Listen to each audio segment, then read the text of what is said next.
November 6, 1944.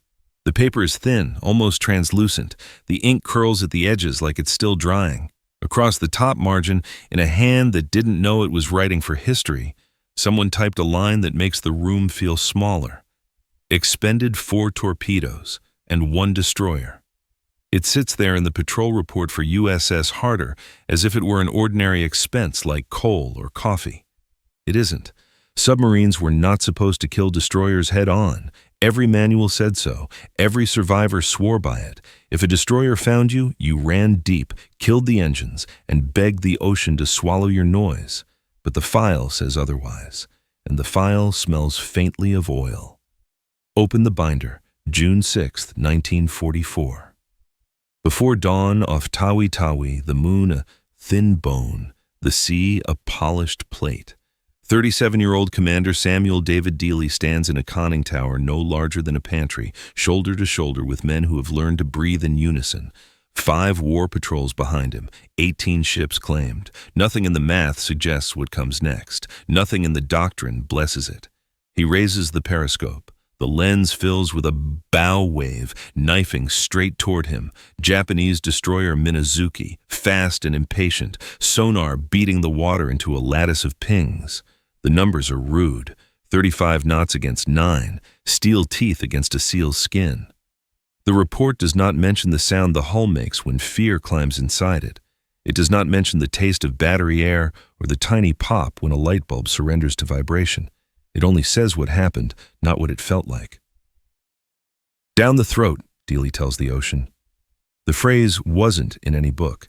It belonged to a small circle of men who had rehearsed it only in their heads, where bravery costs nothing. Fire when the destroyer's bow fills the lens. Dive to pass beneath her keel. Pray the torpedoes do not run hot, straight, and normal into your own wake. Pray the enemy captain hesitates the way a human does when confronted with something that should not be. What is courage when it looks like suicide? Madness or clarity? The torpedomen flood the tubes. The clock slurs. Somewhere aft, a wrench rings once on steel and then is quiet forever. Up periscope. At 1,100 yards, the shape is less a ship than a certainty. Stand by. Fire 1, fire 2, fire 3. The bow pitches down, 30 degrees, maybe more. Men ride the angle without comment, an old trick in a young war. They know how long 40 seconds can be. 2 hits shake the boat hard enough to rip the voice out of a man's throat. A third arrives like a verdict. The periscope rises again into a sky that hasn't registered any of this yet, and where a destroyer should be, there are only parts of it, trying and failing to agree on a shape. The report calls it debris. The ocean calls it a lesson. Expended 3 torpedoes. The 4th remains where certainty might have needed it. By lunch, the sun. File tone changes. Senior Japanese admirals issue orders with words that sound like anger but act like fear. More destroyers. Patrol planes every 20 minutes. The largest concentration of Japanese naval power since Midway wakes up early and checks the door locks. The report writes all of that without raising its voice. It has no voice to raise. You can almost hear the typewriter. You can almost hear a man in a warm office aligning facts like chairs in a row, leaving out the part where his chest tightened when he read them. The page turns. June 7th. Night is a helper. Clouds give their small blessing. Harder runs on diesels. Surface fast. Radar probing like a blind man's cane. Contact at 8,000 yards. Closing. A destroyer again. Hayanami this time. The sea lifting her like a promise. On her bridge, a man misreads the universe, another destroyer returning to base, and keeps his course just long enough for the American to get inside the circle where the machine cannot save him. 4 flashes. 2 hits, the stern tears free like a word bitten in half. The report writes, rolled 90 degrees, as if a ship could roll like a man. It writes sank as if the ocean were a hallway you exit. If 10 minutes can change a campaign, who gets remembered for those 10 minutes? The men inside them, or the paper that forgot to name them? June 8th, Sabutu Passage. Destroyer Tanakaze zigzags with the confidence of a hunter who has never considered that the deer might charge. Harder waits, patient in a way that patience is not supposed to look when death is near. 4 torpedoes spaced at 17 seconds, the way a heartbeat spaces sorrow. One miss, one strike by the bridge, one into the forward magazine that tears a ship into a before and an after. The crew hears the blast through sealed hatches, a working definition of loud. June 9th, just after daybreak. 4 destroyers in line abreast, sonar so loud Harder's soundman can hear it without the headphones that have engraved his skull. 8 torpedoes remain. Dealey chooses the second ship, the one that isn't weaving itself out of fate. 3 hits in 5 seconds, sinking in 90. 23 depth charges in the first 10 minutes fall on Harder like punctuation. The lights go out. Emergency lamps glow like doubt. Somewhere forward, a pipe breaks and writes a new alphabet in salt. The boat survives, not because the sea is kind, but because the men are. The patrol report does not mention prayer. It does not mention how quiet a man can make himself when he wishes to be forgotten by a machine. It does not mention that sometimes the difference between bravery and recklessness is what happens to your friends. It does mention fuel. It does mention distance to Fremantle. It doesn't say the thing everyone already knows. The ocean will demand payment later. Close the binder halfway. Feel the weight shift. This is where historians tend to speed up. The famous carrier battle that followed. The numbers that make newspapers bold. But the report stays with the boat, batteries recharged on the night sea, diesels humming a lullaby written in octane, men writing letters they cannot mail, men not writing letters because they know what their mothers will hear even if they don't say it. The patrol ends for now with applause from a man who knew exactly what he was asking for when he said, "Again." Admiral Charles Lockwood meets the boat at the pier like a pastor at the hospital and pins a Navy cross like a bandage. "Can you do it again?" he asks, because someone must. "Give me torpedoes," Dealey says, "and I'll sink 10, because someone must answer." Maybe that's what clarity is, saying yes to a question you wish no one had asked. Turn the page. Between December 1941 and March 1944, Japanese destroyers hunted submarines like hawks. 14 American subs lost to them in those 30 months, and in return, nothing in a fair fight. A submerged boat cannot outrun a destroyer. The math is not unkind. It is indifferent. 35 knots versus 9. Guns versus lungs. Then April 13th, 1944. Ikazuchi charging. Harder charging back.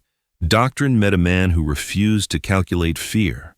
There is no neat line in the manual for what happened next, so the ocean wrote one. When a submarine does not run, a destroyer captain must make a decision no one trained him for. Turn left, turn right, hold course, fire guns. He has 12 seconds to choose the wrong truth. 12 seconds is enough for torpedoes to cross the last 200 yards between the world he knows and the one he will never see.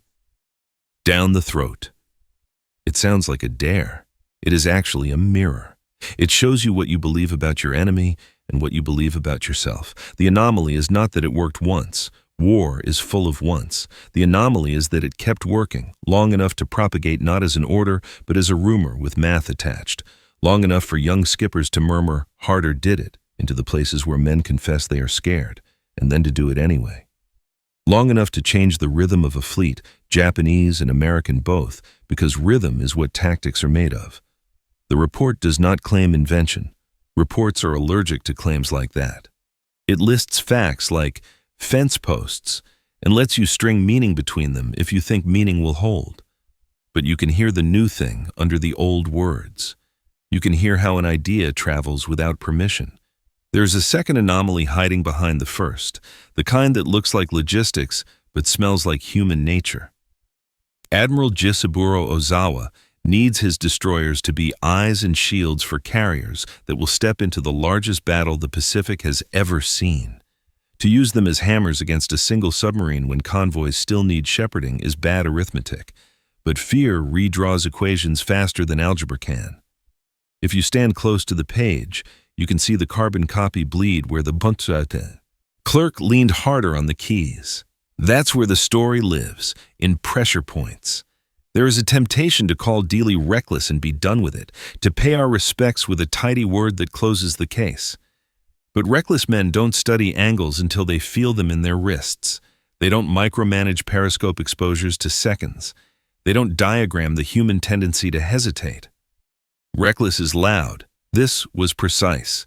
What would you have done with the math as it stood? Dive and hope, or charge and make a new math in the space between a destroyer's bow and your own breath?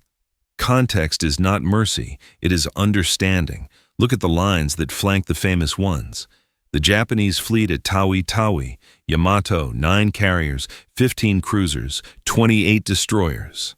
A plan, Operation A-Go, that depends on timing more than on numbers. American codebreakers listening hard enough to hear the shape of silence. An admiral in Pearl Harbor willing to say out loud that the old playbook does not fit the new war, and a handful of skippers who decide to test the page rather than obey it.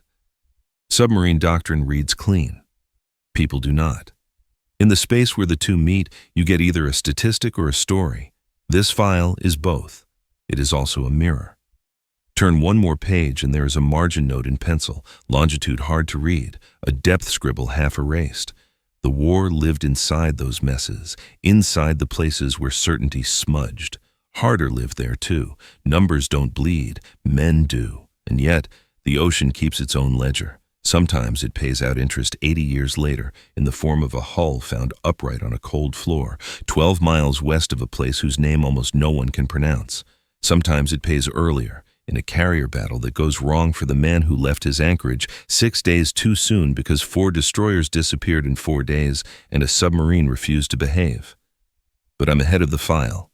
Back to the pages with grease at the edges, the ones that creak when you turn them. June 10th. 5 torpedoes left, 2 destroyers patrolling north of Cebutu Passage, all teeth and doctrine. 3 shots, 1 hit forward, a stumble not a fall. 2 more shots at the second hunter, both miss. The ocean inhales. Depth charges write their grammar on steel, 6 at first, then more. 42 in 90 minutes. Gauges crack, not from pressure exactly, but from the sound of pressure turning into a voice. The lights die again. Men accept the dark because acceptance is what survival looks like when you cannot change anything. The destroyer runs out of charges before Harder runs out of luck. Neither of those is a plan. By the time Fremantle wraps docklines around the boat, the patrol has written a chapter without asking permission. 4 destroyers sunk, 1 more damaged, a sentence that should not exist. Submarines do not do that, except when they do. Can you do it again? Lockwood asks, and the room tilts the way a hull tilts when you take it. Down hard. Give me torpedoes, Dealey says, and in the ink there is a grin you can't quite see. The report stops here for a breath. So do we.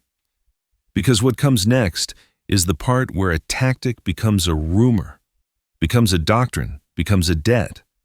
Because what comes next is the part where the ocean collects. And because the question that opened this file is still open. When courage looks like suicide, is it madness or clarity? The ocean always comes back to collect. August 5th, 1944. Fremantle is a smell before it's a place. Tar, citrus, salt, the iron breath of ships that can't quite sleep. USS Harder pushes away from the pier as if a hand has released a throat. The crew waves without waving. Submariners learn early that goodbyes are for people with schedules. Dealey stands where he always stands, not because the view changes, but because command is a habit.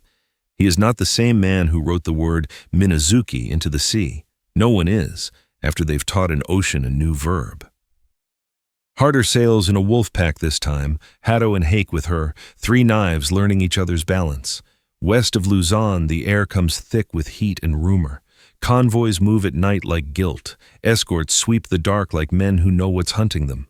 Radio whispers walk the water. Freighters, tankers, small warships, all the bones a starving empire still hopes to chew. For a while, the ledger tilts American. August 21st, an ambush off Palawan Bay. 4 cargo ships drop to the bottom in a series of dull arguments. The ocean always wins. August 22nd, the pack cuts 3 coastal defense ships out of a shoreline that looks solid until you touch it. The paper will say, intercepted, torpedoed, confirmed. It does not say, slept afterwards or couldn't. Then one of the 3 knives runs out of edge. Hatto, empty of torpedoes, limps home with the quiet of a man who has said what he came to say. 2 boats remain, Harder and Hake, circling Dassel Bay the way dogs circle a locked door they know will open if they wait long enough. Japanese intelligence is many things. Slow is not one of them. They hear American voices where Americans think they are whispering. They add 2 and 2 with a pencil that doesn't break under pressure. They send out something built not to impress newspapers, but to make submariners stop existing. An escort named CD-22 and a patrol boat, PB-102. Small ships, ugly ships, exactly the kind of ships a story mispronounces and then forgets. Their captains have no interest in being remembered. They want a clean contact and a kill. August 24th, 0453 hours. Hake slides under, 4 miles off a little stitch of land called Hermana Mayor. Periscope up, the world squeezes into a circle. Out on the surface, south at 4,500 yards, the silhouette that means friend, harder. The day is not awake yet. The water acts like it could go either way. Hake's sonar man hears it first, a needle tapping the skin. From the other side, echo ranging, close, closer. There is a physics to dread. It shrinks rooms that are already small. It makes inches loud. It teaches men to count without moving their lips. At 0520, Hawk tries to speak to Harder, a warning forced through salt. No answer. Maybe Harder's radio is sleeping because men are about to wake up all at once. Maybe the set is off because silence has been saving lives since before books. 528. Shapes on the surface. 2. Coming on like anger with a rulebook. CD-22 and PB-102. Not elegant, not famous, not likely to miss. Harder sees them late because the sea has decided to teach a lesson in timing. Crash dive. The boat goes down steep, the way a heartbeat can go down when the doctor looks away for a second. When a submarine submerges with diesel still spinning, she leaves a trail on the surface like a signature. The escorts read it like a name they already knew. Sonar locks, range 1,200 yards, depth approximately 200 feet and falling. That word, approximately, does not comfort anyone in the room. 547. First run. Depth charges patterned for a depth the men hope is wrong. The ocean doesn't hope. It executes. 3 detonations within 50 feet of steel that was never meant to be hugged that hard. The pressure hull creaks, then complains, then splits near the after torpedo room. Water enters as if it had always lived there and was only waiting to remember how to come home. Flooding turns stern-heavy into destiny. The bow lifts, ridiculous, like a question in the wrong room. Blow all ballast. Air fights water in a boxing match, physics fixed in advance. The boat climbs, but not enough. Another pass. Charges fall like punctuation at the end of a sentence no one wanted to finish. The control room fills. Lights fail. Again, then thoroughly. Gauges fog. Needles try to tell the truth as they die. Somewhere past 600 feet, language runs out of metaphors.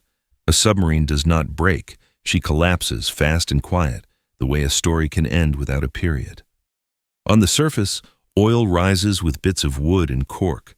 The flotsam a culture leaves behind when an idea disses. The escorts circle and drop a few more charges because habit is comfort, and men like to be sure when the thing they were afraid of stops being there. There are no survivors. 79 men do the thing the Navy never trained them for. They finish. Hake waits until night to speak. The report goes out in a voice that learned too much about how to be small.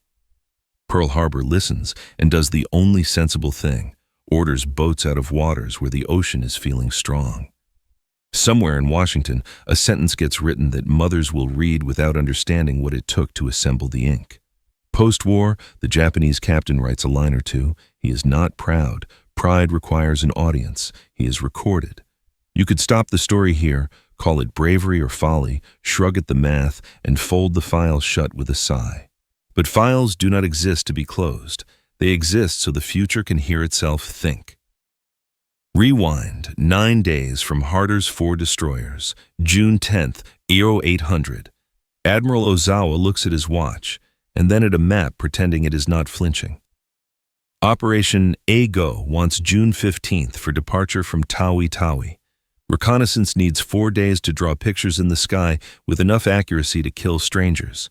Supply ships need time to catch up with the appetite a fleet has when it moves all at once. 4 destroyers sunk in 4 days says something else. It says the anchorage is not an anchorage anymore. It says the eyes you need are closing. It says that if you keep to the schedule, you will be on time for a disaster with your name on it. Ozawa leaves June 10. The fleet flows northeast. 4 battleships, including a legend that remembers another island, 9 carriers, 15 cruisers, 24 destroyers, all exactly enough and also not enough. Spacing is wrong. Patrol lines are wrong. Fuel math is ugly when you erase 6 days from the part where fuel math pretends to be your friend. June 19th to 20, the Philippine Sea. Pilots will call it a turkey shoot because pilots grew up on fairgrounds that told them how to measure an afternoon. 376 Japanese aircraft do not make it home. 3 carriers go down. The rest of the words are numbers and therefore comfortable until you try to place a human face next to each digit and fail. Would the battle have been different if Ozawa had left on time? The sea does not answer. It allows the inference. Early departure meant poor reconnaissance, meant poor positioning, meant a fleet that fights on the run. 4 destroyers sunk became a hole where coordination was supposed to sit. The ocean is petty like that. It remembers small things at scale. Submarine headquarters in Pearl will later write a sentence that sounds like proud science. Harder's 5th Patrol was the most strategically important submarine operation of the Pacific War. Maybe it was. Maybe that sentence is the way survivors make meaning out of a ledger that doesn't balance. Either way, the ocean signed under it. After the war, the Navy does what nations do when they need a shape to hold grief. A medal for the widow, Edwina, standing in clothes that will smell like ceremony for the rest of their lives. A ship name for the man. Dealey rides again on a smaller hull because names are buoyant. Citations, unit awards, the grammar of gratitude, all of it true, none of it enough. The file also tells a quieter truth. Tactics change the day they meet a human who refuses to read them as law. Between June and December 1944, American submarines hunt warships with a rumor in their mouths. Tang, trigger, barb, flasher, boats named for creatures that know how to break rhythm, and the numbers move. Warships that weren't supposed to die that way, die that way. Success rate high, then lower as the enemy learns to stop being surprised, then high enough. Again to matter, because surprise isn't the only tool men bring to work. Losses follow, as they do when you tell young men that bravery is a ticket you can buy with a friend's signature. Tang dies to her own torpedo, a cruel circularity the ocean writes when it has the patience to teach irony. 9 American boats lost to destroyers in those months, each with a file that smells like oil if you open it slowly enough to let the past breathe. Lockwood does the arithmetic you hope the men at the top never have to do out loud. Pull back and protect the boats, or push and starve an empire already eating its seed corn. He pushes. In 1945, Japanese industry runs out of fuel, then out of ore, then out of excuses. The ocean cleans its hands on a beach no one will own for long. None of that reaches the men who died August 24th. That is not what dying is for. This is the part of the story where the voice you've been hearing goes quiet, not out of respect exactly, but because respect without honesty is just a eulogy with makeup. Some legacies are easy, some are true. Dealey's is both and neither. He did a thing that looks like madness until you measure the hesitation of the man on the other bridge. He taught a weapon to behave like an idea. He paid for it in a currency every nation spends when it wants to be someone else next year. May 22nd, 2024. 80 years is a long time for a promise to keep breathing underwater. A team with a name that sounds like a scavenger hunt more than a liturgy, Lost 52, finds the hull at 3,750 feet, upright as if waiting for orders it will not get. 12 miles west of the bay that watched the last bubbles break. The structure is mostly whole except where depth charges wrote their signatures in a script that Rust translates for us as close. War grave. The phrase fits and also does not. Graves are for closure. This is an opening. Families who swallowed a sentence that ended in presumed can now change the verb. A boy who heard your grandfather in a voice that lied about the future can now go stand next to a screen and see something that admits it happened. That matters. Not to history, to people. At the Naval Academy, instructors still teach down the throat, not to make new dealies. Technology erases the need to bring your enemy that close to your face, but to teach the other lesson the file holds, that certainty kills, that doctrine is a humane suggestion until it meets a man who can see the gap between two kinds of fear and choose the one that leaves more of his friends alive. Maybe courage isn't surviving. Maybe it's walking into a room the enemy built for you Range, angle, speed, certainty, and moving a chair 2 inches, just enough to make the math wrong. If the ocean remembers them, we should too, so here is the verdict. This file cannot write for itself. 79 men learned how to make silence useful and then gave the rest of us a language to hang meaning on. We owe them more than a line that says, "Lost with all hands." We owe them the hands. If this story reaches 10,000 hands, they won't vanish again. Drop a word if you're still with them. South China Sea, 1944. Not because a comment changes the past, because memory is the only thing we can spend that doesn't run out. And if you want to see how the same rule, when they expect you to run, charge, played out in the air, open the next file with us. Red Tails over Italy, 1944. Different skies, same arithmetic.